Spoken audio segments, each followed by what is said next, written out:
Arsen Ostrovsky, an attorney and the CEO of International Legal Forum, joins us now from New York, a very jet-lagged person, I imagine, if he speaks to us at this time from New York. Thank you for being with us, Arsen. Thank you for having me on. When will the ICC discuss the case? That's not clear. I mean, the submission was made just yesterday, obviously, just ahead of the UN Committee Against Torture, which is gathering in Geneva as we speak right now to scrutinize and investigate the Palestinians for the first time. But the evidence really is just overwhelming, and it has been for really many years, if not over a decade now, of this widespread, rampant and systematic torture carried out by and on behalf under the authority of the Palestinian Authority leadership, including Mahmoud Abbas.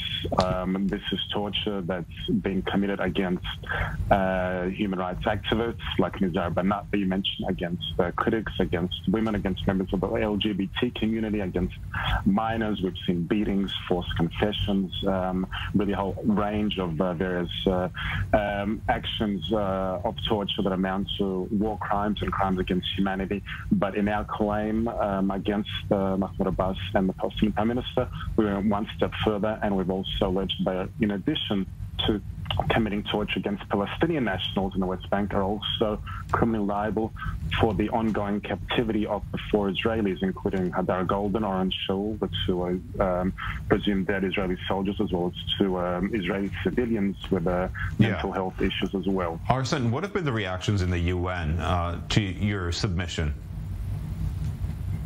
Well, as I said, we're still waiting on a response at the moment.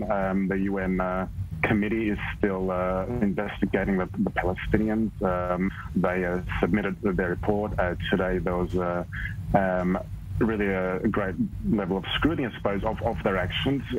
But it's also telling and really quite interesting, the Palestinian response itself, where they submitted some 60-page plus report, which for the most part was really just justifying, defending, and deflecting their actions and blaming Israel for their crimes. But the person most interesting that they sent to represent the Palestinians, the UN hearings right now, is a former head of the Preventative Security Forces, the man literally responsible for many of these acts of torture. This is like sending Jack the Ripper as your chief counsel.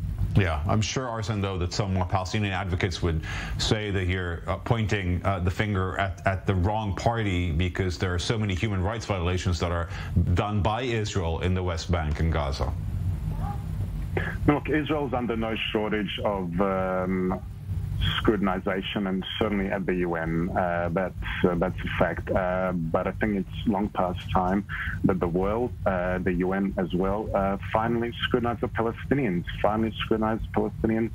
for their violation of international law, of war crimes, of crimes against humanity such as this. And we also have to bear in mind, I think it's quite noteworthy, this also comes now on the back of President Biden's visit to the region just last week, where he touted some $1 billion almost in increased funding to the Palestinians. So questions also need to be asked: is this funding in any way going towards the underwriting of acts of torture that are being carried out by the Palestinian Authority leadership? So a lot of questions we need to be asking here. Okay.